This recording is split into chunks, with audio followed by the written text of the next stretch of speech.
आखिर कौन है लॉरेंस बिश्नोई? क्या सलमान खान को मारना इतना आसान होगा लॉरेंस बिश्नोई के लिए? जेल में बैठकर कैसे चलाता है पूरा का पूरा गैंग? देश विदेश में फैला हुआ है इसका गैंग। सिद्धू मूसेवाला, बाबा सिद्दीकी और सलमान खान के बाद 5 और टारगेट कौन से हैं लॉरेंस बिश्नोई के? आखिर लॉरेंस बिश्नोई इतना ताकतवर है कि अच्छे दिग्गजों की हवा टाइट कर देता है। आखिरकार छात्र नेता से गैंगस्टर कैसे बना लॉरेंस बिश्नोई?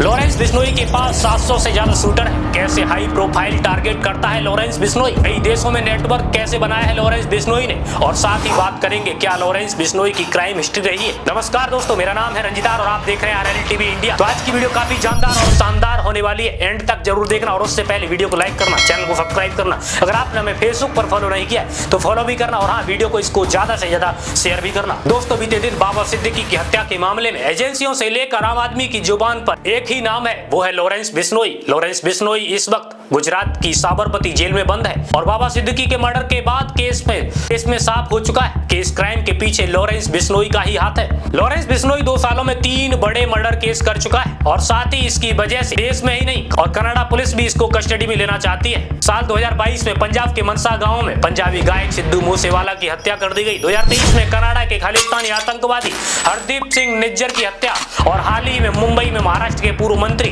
बाबा सिद्दीकी की हत्या करने के आरोप में लॉरेंस बिश्नोई के ही है। अब सवाल उठता है कि लॉरेंस बिश्नोई इतना ताकतवर कैसे है? किस प्रकार से इसका साम्राज्य पूरे देश नहीं यानी कि विदेशों में भी फैला हुआ है? अगर अमेरिका की बात करें या फिर कनाडा की बात करें, ऑस्ट्रेलिया समेत कई ऐसे देश हैं जहां लॉरेंस बिश्नोई का दबदबा चलता है। लेकिन लॉरेंस बिश्नोई तो गुजरात की साबरमती जेल में बैठा हुआ है। लेकिन आखिर कैसे इतना बड़ा नेटवर्क बन गया? लेकिन लॉरेंस बिश्नोई का कहना है वह किसी भी देश में कोई भी काम कर सकता है। जहां भारत के युवा बसे हुए पंजाब पुलिस के वरिष्ठ अधिकारियों के अनुसार बिश्नोई के करीबी सहयोगी संपत नेहरा हरियाणा के ऑपरेशन की देखरेख करता है, जबकि गोल्डी बरार जो संयुक्त राज्य अमेरिका में रहता है और भारत के बाहर और पंजाब के ऑपरेशन की देखरेख करता है। वहीं दीपक कुमार और टीनू रविंदर और काली राजपूत और संदीप और काला जठेरी बिश्नोई के अन्य करीबी सहयोगी हैं। बरार को छोड़कर बाकी सभी जेल में। जबकि गोल्डी बरार की बात करें तो संयुक्त राज्य अमेरिका में और साथ में अलग देशों में जितने भी होने वाले कर्मकांड हैं उन सभी को संभालता है। यानी कि पूरे नेटवर्क की अगर मेन इंचार्ज की बात करें तो गोल्डी बरार के हाथों में मेन इंचार्ज आता है, जो कि लॉरेंस बिश्नोई की बातों को मानने का काम गोल्डी बरार करता है, जो कि संयुक्त राज्य अमेरिका में रह रहा है अभी।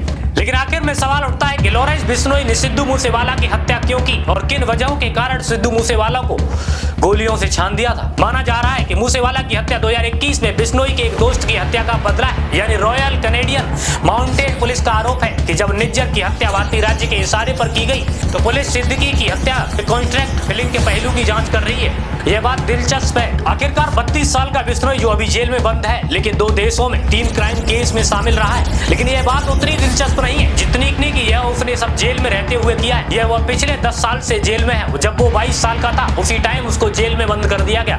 जेल में किस प्रकार से पहुंचा आगे बात करेंगे वीडियो में। उससे पहले वीडियो को लाइक कर लीजिए, चैनल को सब्सक्राइब नहीं किया है तो चैनल को सब्सक्राइब कर लीजिए। आखिर ये छात्र नेता से गैंगस्टर कैसे बना? यानी 10 साल में बिश्नोई एक छात्र नेता से एक गैंगस्टर बन गया, जो देखते ही देखते दुनिया भर के एक गिरोह का नेता बन गया। और साथ ही इसने दुनिया भर में अपना ऐसा नेटवर्क फैलाया कि कहीं भी कुछ भी कर सकता है। आज के समय में कोई भी नेता हो या फिर कितना ही बड़ा दिग्गज हो या फिर कितना ही बड़ा गैंगस्टर हो, सारे गैंगस्टर, सारे नेता और सारे दिग्गज व्यक्ति इस लॉरेंस बिश्नोई से डरते हैं। यहाँ तक कि जब बाबा सिद्दीकी की हत्या कर दी गई और उसकी जिम्मेवारी जब लॉरेंस बिश्नोई के गैंग ने ली और गैंग की जिम्मेवारी लेने के बाद वही बिहार के पूर्णिया से सांसद पप्पू यादव ने 2 लगातार ट्वीट किया और 2 लगातार ट्वीट हुए। दूसरे ट्वीट में उन्होंने कहा कि 2 कौड़ी के लॉरेंस बिश्नोई के गैंग को 20 घंटे के अंदर खत्म कर सकता हूँ। और उसके बाद लेकिन शाम होते होते पप्पू यादव रोते हुए नजर आए। ये देखने को मिला कि ये लॉरेंस बिश्नोई का डर सता रहा है। आज के समय लॉरेंस बिश्नोई के बारे में कोई भी गलत टिप्पणी नहीं कर सकता है। अगर गलत टिप्पणी करता है तो उसको उतना ही डर सताने लगता है। बात करें लॉरेंस बिश्नोई तो लॉरेंस बिश्नोई का नेटवर्क कनाडा, जर्मनी, अमेरिका तक फैला हुआ है। माना जाता है यह एक ऐसा दशक है जिसमें पंजाब, हरियाणा, राजस्थान, गुजरात, महाराष्ट्र, झारखंड, मध्य प्रदेश उसके खिलाफ लगभग 4 दर्जन मामले दर्ज किए गए। लॉरेंस एक संपन्न जमींदार परिवार में जन्मा था। बिश्नोई 19 साल की उम्र में फाजिल्का के सामवर्ती गाँव से चंडीगढ़ आ गया और वहाँ पढ़ाई करने लग गया था। जल्द ही छात्र राजनीति में आ गया था और छात्र राजनीति में आते ही लॉरेंस का कानून व्यवस्था के साथ टकराव शुरू हो गया। उसी के साथ लॉरेंस के खिलाफ हत्या के प्रयास का मामला दर्ज किया गया। बेशक चंडीगढ़ और मोहाली में उनके खिलाफ पहले मामले व छात्र राजनीति का मामला दर्ज किया गया था, लेकिन उन्होंने लॉरेंस की क्राइम की दुनिया में नींव रखी थी। अगर बात करें लॉरेंस बिश्नोई की क्राइम हिस्ट्री की, तो बहुत बड़ी क्राइम हिस्ट्री है। यानी 2011 में युवा अकाली दल के नेता विक्की मुखेड़ा अब दिवंगत हैं, जिन्होंने पंजाब विश्वविद्यालय के छात्र संघ एसओपीयू के अध्यक्ष के रूप में लॉरेंस बिश्नोई के नाम की घोषणा की थी। और बिश्नोई ने 2021 में हुई अपने दोस्त की हत्या का बदला मूसेवाला को निशाना बनाकर लिया। यानी आप लोग को पता है 2022 में सिद्धू मूसेवाला, जो कि महान गायक और काफी फेमस थे, जिनकी हत्या करके इसने बदला लिया था। हालांकि लॉरेंस बिश्नोई के दोस्त की हत्या के मामले में पुलिस जांच के गायक की भूमिका की ओर इशारा नहीं किया गया था। साल 2023 तक बिश्नोई संगठन अपराध की दुनिया में पेंट बना चुका, खास तौर पर सुरक्षा देना, जबरन वसूली के रॉकेट के साथ टारगेट फिलिंग के मामले शामिल थे। 2014 तक ये जेल जा चुका था। इन्हीं मामलों की वजह से लॉरेंस बिश्नोई को जेल भेजा गया, लेकिन जेल जाना लॉरेंस बिश्नोई को फायदे का सौदा साबित हुआ। जो काम वो जेल के बाहर कर सकता था, वो आज सारे काम जेल के अंदर बैठकर कर सकता है। यानी जितने भी काम किए जा रहे हैं, चाहे सिद्धू मूसेवाला की हत्या करवाना या फिर बाबा सिद्दीकी की हत्या करवाना, यानी कि जिस प्रकार से उन्होंने जिम्मेवारी ली, इन सभी कामों को जो किया गया लॉरेंस बिश्नोई के द्वारा जेल में बैठकर किया गया। और इसमें गोल्डी बरार का सबसे बड़ा हाथ रहा है सिद्धू मूसेवाला की हत्या में। वही बात आती है सलमान खान को लेकर। अगला सलमान खान के ऊपर सबसे बड़ा दावा सिद्धू मूसेवाला के बाद सलमान खान के ऊपर दावा इसका लॉरेंस बिश्नोई का रहा है। यानी लॉरेंस बिश्नोई का कहना है कि उसका एक ही लक्ष्य है कि सलमान खान को मारना।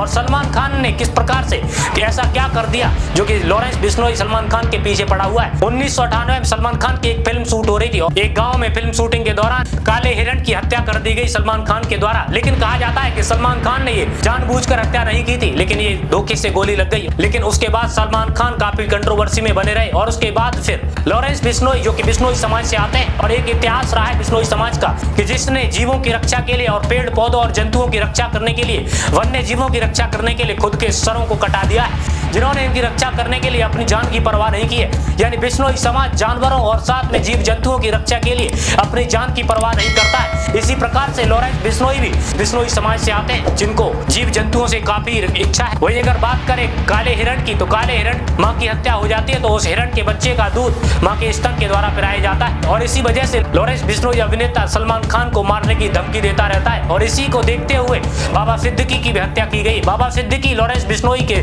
सामने इस प्रकार से नजर आते हैं, यानी कि सलमान खान और शाहरुख खान को मिलाने का काम बाबा सिद्दीकी ने किया। और साथ ही बाबा सिद्दीकी की हत्या में लॉरेंस बिश्नोई का जो हाथ रहा वो सलमान खान को लेकर रहा। जिस प्रकार से सलमान खान और बाबा सिद्दीकी के करीबी रिश्ते रहे, जिस प्रकार से उन दोनों की दोस्ती रही, इसी को देखते हुए बाबा सिद्दीकी की हत्या की साजिश रची गई। 2018 में वह काले हिरण के शिकार के लिए अभिनेता सलमान खान को मारने की धमकी देकर राष्ट्रीय सुर्खियों में आया था। बिश्नोई समुदाय काले हिरण को पवित्र मानता है। लेकिन अगर बात करें ऐसे कौन कौन से और लोग हैं, ऐसे कौन से दिग्गज जिनको मारने की धमकी सलमान खान के समेत 5 लोग और हैं जिनको देता रहता है। यानी कि लॉरेंस बिश्नोई का निशाना किन लोगों पर है। लॉरेंस बिश्नोई के निशाने की बात करें तो सलमान खान, सुगनप्रीत सिंह, गैंगस्टर मनदीप धनीवाल और साथ में गैंगस्टर कौशल चौधरी, बहिमा गेम का हेड अमित डांगर और साथ ही अब बताया जा रहा है स्टैंड अप कॉमेडियन यानी मुनव्वर फारूकी भी इस लिस्ट में शामिल है। मुनव्वर फारूकी की भी जान को लेकर खतरा है। यानी मुनव्वर फारूकी की बात करें तो इस टाइम पर मुनव्वर फारूकी काफी ज्यादा चर्चाओं बने हुए हैं। लॉरेंस बिश्नोई का मानना है कि जब भी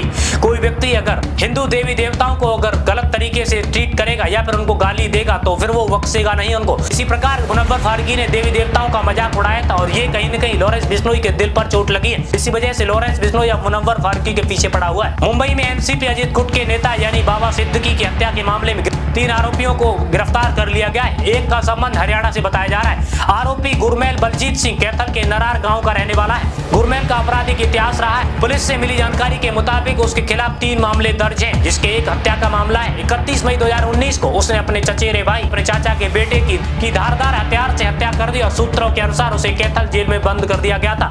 इस जेल में उसने गैंगस्टर लॉरेंस बिश्नोई के साथियों के संबंध स्थापित कर लिए। लगभग 3 से 4 महीने पहले जमानत पर छूटने के बाद वो मुंबई चला गया और उसने अपने संपर्कों को और विकसित कर दिया। तो वही गुरमेल के परिवार की बात करें तो गुरमेल के माता पिता का निधन हो चुका है। शनिवार की रात मुंबई के बांद्रा इलाके में उनके विधायक के बेटे जीशान सिद्दीकी के कार्यालय के ठीक बाहर 3 लोगों ने 66 वर्षीय सिद्दीकी के रास्ते में रोक लिया और उन्हें गोली मारकर हत्या कर दी। गुरमेल और उसके साथी लगभग 2 महीने से मुंबई में थे और पूर्व मंत्री गतिविधियों पर नजर रख रहे थे। कैथल के तितरम थाने के अंतर्गत आने वाले नरार गांव के रहने वाले गुरमेल के माता पिता का बहुत समय पहले देहांत हो गया था। उसके परिवार में उसकी दादी फूल देवी है, उसके छोटे सौतेले भाई के साथ रहती है। जब दादी से बातचीत की गई तो दादी ने बताया कि मुझे बहुत दर्द दिया है इसने, और दादी ने बताया कि करीब 4 महीने पहले मैं जब कूड़ा फेंकने गई तो वो बिना बताए घर से चला गया और उसने मुझे बहुत दर्द दिया है। अगर पुलिस उसे गोली मार देती है तो मुझे कोई फर्क नहीं पड़ता। अपने चचेरे भाई की हत्या के लिए कैद के बारे में बताते हुए उसने कहा कि मुझे नहीं, कि उसे जेल में किसने निकाला और हमारा उससे कोई नाता नहीं है। तो दोस्तों आज की इस वीडियो से यही पता चलता है कि जिस प्रकार से लॉरेंस बिश्नोई का गैंग जिस प्रकार से पूरे देश नहीं दुनिया में विस्तृत हो रहा है, यह आने वाले समय में कितना खतरा बन सकता है। लेकिन सबसे बड़ी सोचने की बात तो यह है कि क्या सरकार इनको संरक्षण दे रही है, क्योंकि बिना संरक्षण के कोई व्यक्ति जेल में रहकर इतने बड़े बड़े कांड नहीं करा सकता है। जो व्यक्ति 3 बार विधायक रह चुका है, सिद्धू मूसेवाला, जिसकी पूरे देश में और नहीं विदेशों में चर्चाएं रही, लेकिन उस व्यक्ति को जेल में बैठे बैठे अगर लॉरेंस बिश्नोई मरवा सकता है तो वो कुछ भी कर सकता है। जिस प्रकार से उसको संरक्षण दिया जा रहा है वो सरकार की सबसे बड़ी देन लगती है। इसमें सरकार भी कोई कदम नहीं उठा रही है जिस प्रकार से इसकी जांच चल रही है। वैसे पुलिस की बात करें तो अलग अलग प्रदेशों में इसकी जांच स्टार्ट कर दी है। लॉरेंस बिश्नोई अब तक क्या होता है आगे पता चलेगा, जैसे अपडेट होगी आपको दी जाएगी। और हाँ, आप लोग बताना आज की डॉक्यूमेंट्री आपको कैसी लगी। वीडियो को लाइक करना, चैनल को सब्सक्राइब करना, और आपने अगर हमें फेसबुक पर फॉलो नहीं किया है तो फॉलो करना। मिलते हैं आप सभी से नेक्स्ट वीडियो के साथ, तब तक के लिए जय हिंद, जय भारत, वंदे मातरम।